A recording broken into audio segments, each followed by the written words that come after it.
Hello, and welcome to the Mommy Escape Time podcast. I'm Lauren. I'm a wife and a new mom. I came up with the idea of this podcast after struggling to find mommy groups around me when my son was born.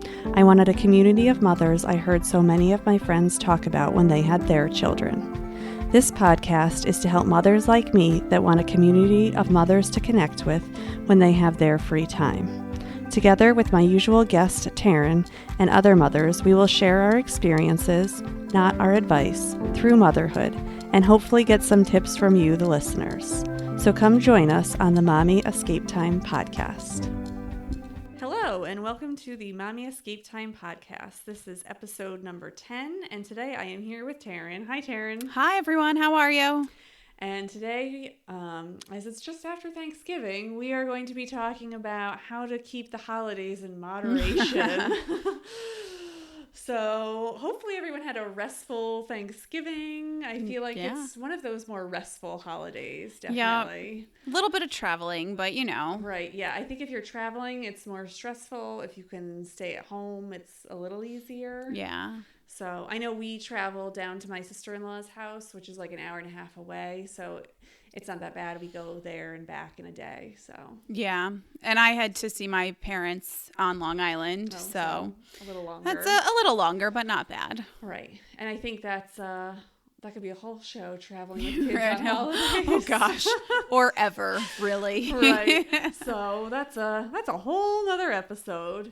But today, as we enter into the, those 4 weeks, for those of you who celebrate Christmas, those 4 weeks between Thanksgiving and Christmas can be overwhelming. Overwhelming, yeah. And I think even just working in a school system, like sometimes for kids, it's either the best time of year or the worst time of year for them. And it's so hard to keep your cool at this time of year. Yeah. Everyone is at their maximum frustration level, I feel like. And it's hard to even guess which kids are going to have a good time with this time of year versus the kids who are going to get triggered by this time of year, and how to handle that. Right. And there's so many things, like even having kids in the classroom, you don't know everyone's like personal little story about everything. So you don't know. It's like you can't anticipate. And it's so hard to plan and say like, oh, it's, 14 days until winter break. And for some kids, that's like the biggest stressor that we are going on break, Mm-hmm. So it's a hard balance for kids, and it's a hard balance for adults. Yes. Too. Yes. Because there's obviously the stress of everything you need to do between Thanksgiving and getting ready for Christmas. Like buying gifts. Yes. So as this is my son's first Christmas, and Christmas is my holiday, and what I mean by that is we decorate for Christmas. Oh, yes, you do. Yes, you do. Meaning that at least there's a tree in every room in my house. Yes. Not in all the bedrooms, but in the first floor and in the basement, there is a tree in every single room, including all the bathrooms. And I can confirm that because I've been here at the holidays and have witnessed all of this amazing decorating. Yeah, so it's trying to keep it in moderation for our son. I have a very tough time with. One, because it's our first kid, our first big holiday season, and trying to keep it in moderation. And also the word moderation for my husband and for me and for my in-laws, and my mother and my aunts and my uncles, like it. Very different. Very, very different. Very different. So we'll start with, we'll talk about things and we'll see what we get to. It might be all over the place. But that's kind of what the holidays are like, right? I feel like that's my life right now. My life is all over the place because I am on super speed to get everything done before the winter break. Right, so this is totally appropriate. Right. And I don't know what it's like for people who do not celebrate Christmas and what this time of year is like for you. Like It's not something I've ever obviously experienced. Right. I'd like to hear, though. Yeah, I would definitely like to know. Like, do you think everything is ridiculous? Are you laughing at us right now as we're stressing out over this? Right. And do you get to relax more because, that's your, you're not getting ready for a holiday. So, right. Yeah. All right. So, first Christmases. So let's start there. Well, my first Christmas. I'm just kidding. You remember your first Christmas, right? So what, just to remind everyone, Taryn has twins that are 9 years old. 9 years old. Right. A boy and a girl. And I have now a 7-month-old who is a boy. So, all right. So first Christmas. How old were they going to be? So their first Christmas, they were born in July. So they were 5, almost 6 months old. Okay.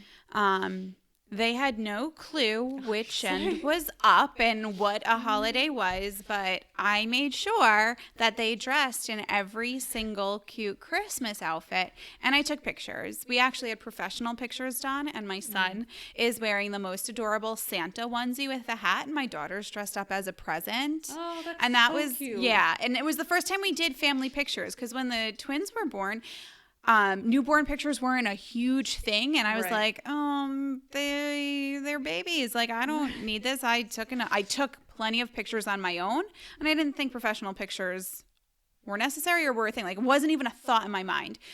But then it was coming time for the holidays, and I was like, we need a holiday card, so let's dress them up. So it started probably around Thanksgiving when I was buying their outfits and setting up the photo shoot so that we could send holiday cards to everyone. I'm sorry, every time you say holiday card, all I can think of is that Friends episode with Ross and Mona and sending out the holiday card, and Chandler and Monica already being married and not knowing if they're there yet for their holiday card. Right. So sorry, watch that episode if you can. I can make Friends references all the time.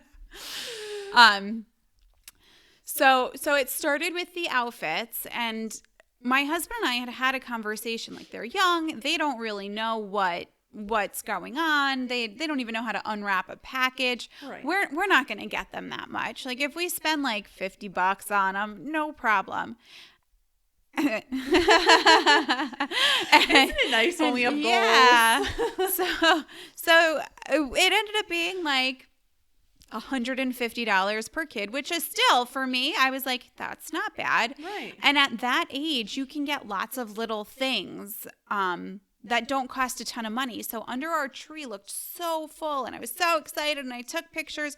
My kids have no recollection of this Christmas at all. So I came to the realization at that point, after doing so much for them, that the first Christmas wasn't for them. Right. Like, their first Christmas was definitely something for me. Right. And when I realized that, I was like, I guess I don't need to do so much all of the time. And I questioned even the following Christmas. How much are they going to remember when they're 1.5? How much are they going to even remember when they're 2.5? So it definitely made me think twice before purchasing items for other Christmases, but we definitely went overboard. Our kids had, I think, every Melissa and Doug wooden puzzle and toy, and we got them baby signing time as a Christmas gift. They had no idea what it was. Right. But I thought we did a great job in getting them baby signing time. And it's been very hard for me. I have very mixed emotions about it. It's our first Christmas with him. We obviously go all out for Christmas and everything like that. Yeah. And I'm not so much I'm not thinking of presents, but I spent a good amount of money to buy him probably 20 outfits for the Christmas season. The 25 days of Christmas is a thing. Right. We need to be prepared. Right. And we talked about this, that their clothes are cheap as they're younger. Yeah. So, Yep. you know, even though they might only wear it once, like I'm okay with spending $6-7 on something. Right. On an adorable onesie. Right. Yeah. And I kind of have the feeling like if this is our only child, then like it's okay to have that splurge or that one thing that you do for your kid at Christmas time. Because I feel like, you know, even if it's just for you, like, it's okay. Yeah. Yeah. You definitely have to allow yourself to do things just so that you can feel like you're being a good mom and being a good quote unquote Santa. And just how do I put it? I guess because my mom guilt can take over so much, I have to like tell myself often, it's okay to do these things. Other people might think you're being over the top. Right. But who knows what they're doing? Maybe they're over the top in other areas. Like, who am I to judge what they're doing and who are they to judge me? So if it's something that I want to do and I think will be fun or cute or something that is worthwhile for them, why not? Do it. Right. Yeah. And I feel like there's it seems like such a short time where you can do all these things with the kids. That as they get older, they're not gonna let me dress them. I can't keep dressing my son, being 17, like, here's your 25 outfits for Christmas. You get a different plaid shirt for every day. Yeah. I'm sure I won't have a son like that. So I just want to take advantage of it while I have the time. Well, now. He has no choice. Right. When he has no choice, I can dress him however I want. So that's sort of my feeling about that. Now, let's talk about extended family because gift-wise. Oh. Mm-hmm. So on my side of the family, I had a child this year and my brother had a child this year. They were 3 months apart. So my mother became a grandmother with me first and then with my brother 3 months later. So she's been like doing massive grandma duty, and this is her first Christmas also as a grandmother. Aww. And trying to make sure that maybe our house is not completely full of stuff. Yes. How do you deal with the outside family? That's hard because my twins were the first grandkids on my side of the family. Now, my husband's family, he's the youngest of 3, so we were not the first on his side of the family to have kids. And his parents feel like we'll get them a savings bond or we'll give them cash and they can do what they want with it. And that's better than us picking out something that they don't really know. So for the first Christmas especially, they got savings bonds because they're not going to buy stuff. If they got cash, we'd either put it into a savings account for them or we would have bought probably diapers. Right. Because you can never have enough diapers. Mm-hmm. But my side of the family, my twins were the first, and they went through the first holiday season as the only grandkids.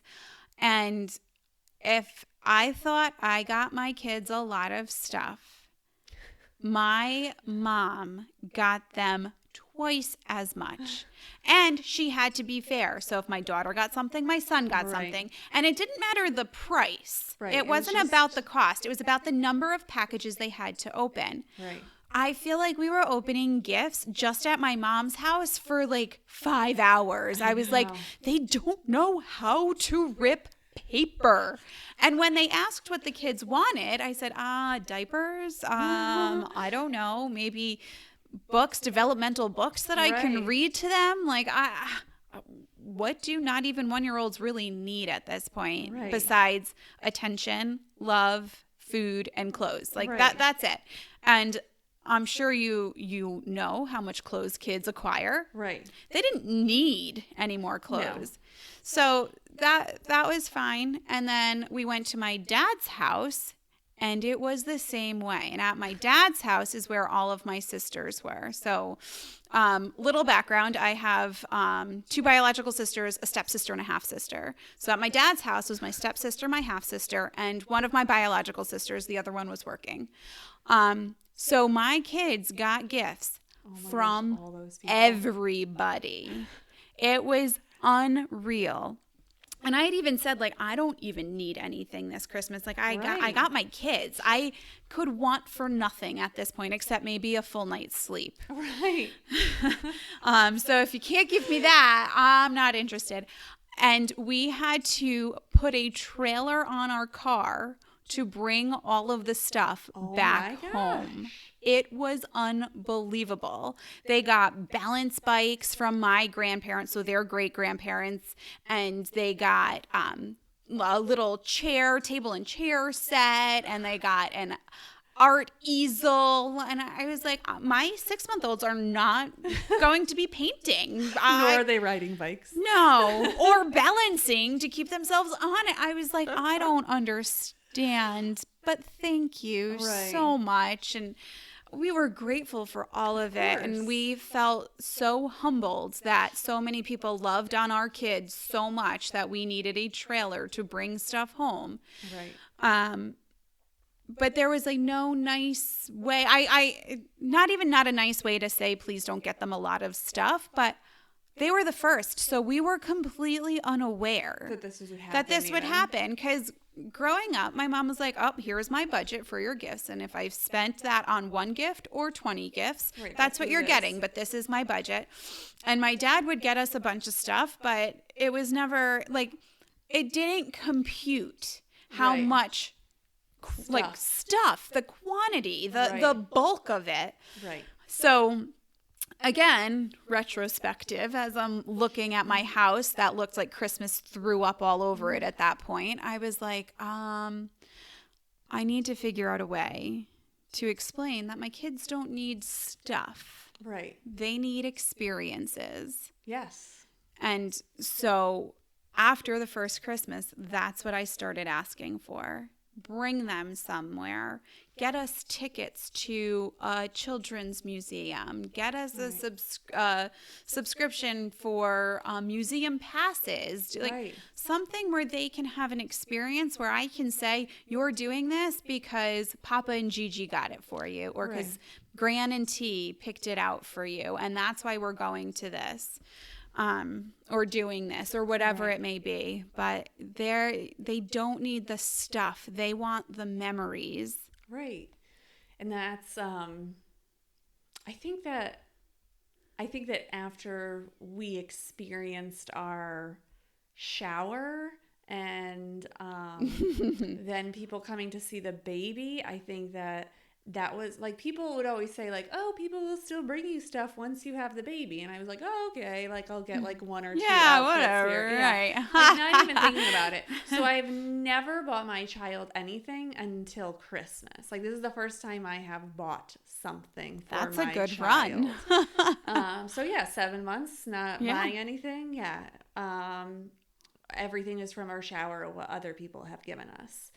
And I think that has almost helped people so that this, I mean, it hasn't happened yet, so we'll see. Right. I have mixed feelings. Like, you know, we have 2 grandmothers, and if they want to buy him things, I'm okay with that. I think neither one of them is really into buying those, you know, really big items, and if they would be, they would always ask us first. So at least I have that. 1 or 2 of my aunts might not ask, and just, you know, she sent us, one of my aunts sent probably about, I think, over 50 outfits when my son was Oh my, first I born. remember that, yes. And I remember being like, oh, look at the box. It's not so big. How much could be in here? Joke's on me. Baby clothes are small. Right. And like, that's the thing. Like, it's great to have all these clothes, and I'm very grateful that people want to give us things and people want to share in our joy. And it's nice to have that experience. So even if I can't use everything, like, I'm still grateful that they were thinking of my son. Right. Yeah. Right? And you don't want to crush anyone being like, no, don't get him anything. Right. Because that takes away their joy too. Like, they want to see the kids' bright eyes when they open gifts. Like, there's something to be said about opening something. Right. And I think, my husband and I never do gifts even for each other. We haven't done that since we got engaged. And it's more that, if we want something, we would get it for each other. So we kind of buy things for each other throughout the year type of thing, as opposed to just that day. That's how my husband and I are too. It's just, he'll always end up getting me something small, and I might get him something small, but it's not like, oh, what am I getting my husband? What does he need? Because for us, it's not about, it's about us. We definitely take care of our relationship and foster the love that we have for each other, but it's not about the gifts. Right. If you've ever read The 5 Love Languages. I have never read it. I wish I could remember the author's name so I could let you all know. I'll put a link underneath the page to that book. It's amazing. And you can figure out, how do you receive love best? And some of them are like gifts. Some are acts of service. One is quality time. One is physical touch. So my husband and I learned that my love language is quality time. So that's why for me, experiences for my kids are so important, because I don't care about the things you get them. I care about the time that we spend together, even if it's the 4 of us, my family, sitting on the couch watching TV and hanging out. Like, that fills my cup so much more than a thing. And my husband's primary love language, is physical touch. So he wants hugs. He wants to put his arm around me. And if he gets that,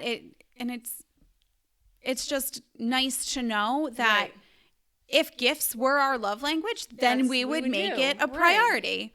But it's not, so we don't feel like we need to do that. But we make sure. That's so interesting about that book. Yeah. Figuring that out and knowing that. Yeah. And how does it play out in your relationship? Because I'm not a super touchy-feely person. Right. So to have a husband, this must be why we're attracted to each other. Right. That needs that to feel his cup fill. Right. It's a challenge for me, but before I knew that about him, I was like, God, I just don't want to cuddle right now. Just stop touching me. You're so annoying. And after reading that, it was like, oh, okay. Yeah. And then there are secondary love languages that you can also use, but those primary ones, gifts aren't a huge deal for us. And I'd be curious as to how that plays out with children. Right. Will my children then see quality time and physical touch as their love languages, or are they going to be totally different? And maybe I'm showing them love in the completely wrong way, and maybe they need the gifts. Right. I don't know. Exactly. So that's something, when they're older and can understand it a little better, I'd love to explore, so I know that I'm meeting their needs the way that they need to be met for them to to feel loved and respected and appreciated. Yeah. But I think that plays. So what's that book's name again? It's called The 5 Love Languages. Okay, and I'll have a link on my on the website to that book. So if you want to look at it, order it, you can. Yeah.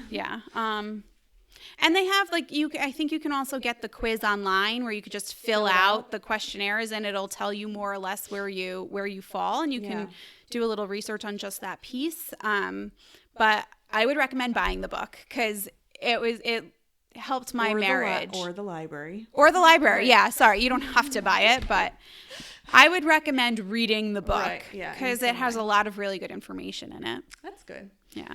That would be a great Christmas gift, wouldn't it? Yes. So how do you set now that they're a little older, and now that you obviously have experienced the first Christmas, how do you go along setting a budget for that time of year? So my husband and I came from very different backgrounds as far as financial responsibility and the way we have a relationship with money. So the first few years, it was just kind of like, oh, I found something and I got it. And he would say, oh, I found something and I got it. And we would all of a sudden be like, oh my God, why do we have all of this stuff? What were we thinking? Because we wouldn't really have any organization to it. But the past couple of years, I said, okay, before we make any purchases, let's talk about it. If it's something that's imminent or time sensitive because you're at a store and I'm not available, buy it, but hang on to the receipt and we'll see moving forward if it's something that's necessary. But this year is the first year I feel like our kids can really make decisions about what they want. I feel like we're not going to spoil anything for any kids listening either, so don't worry. No. So we in previous years it was very impulsive, like oh, I like Pushins, I want all Pushins. Oh, I like Pokemon, I want all things Pokemon. Oh, but not really. And it's a week before Christmas and I'm like, I just bought all of these Pokemon and Pushin things for you and now you're telling me you've changed your mind. Which would be so frustrating. And I'd be like, guys, remember, Santa has to start working early. Right. So if you already put that out there and put it on your list, that's what he has to work off of. Like he can't make last minute changes when he has to get toys for everyone. Right. And he has his list that he's making these gifts all year round. So he can only make so many. Right. At some point there's got to be a cutoff where he's got to say, I can't take any more requests because I have to get these wishes fulfilled. Right. So that definitely helped. So this year we have them making 2 separate lists because we always gave them gifts from mom and dad as well. Like we knew Santa was bringing gifts, but we wanted them to see that we also got them gifts. So this year they're making a list for mom and dad and a list for Santa. And we'll see. And Steve and I had a conversation that we have a budget of $100 to $150, period. Right. That's it. And for the first time. Per kid, okay, yeah. For the first time, I think we can truly stick to it unless there's some big joint gift they want. Like they've been asking for Nintendo Switches and all of the big electronics for a few years. And last year they got Kindles, which is great. But they're starting to get into wanting to play video games more. So we may just do that as a joint gift and then a couple of small gifts in their stockings, maybe gift cards to stores we know that they like because I don't know what they want. Like my son likes books, but what genre of books? He's read most of the Harry Potter series, so then what's next?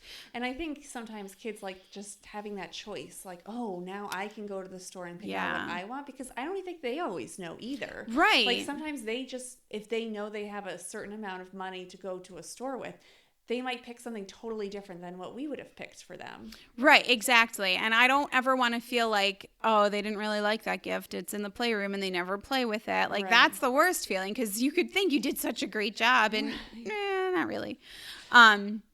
So I like to give them the power because then it makes them feel grown up too. They feel like they have some control over what they're purchasing and so I actually really enjoy gift cards for my kids so that they can make the choices. Right, that's nice. And those are tiny and don't take up a lot of space. I know, right?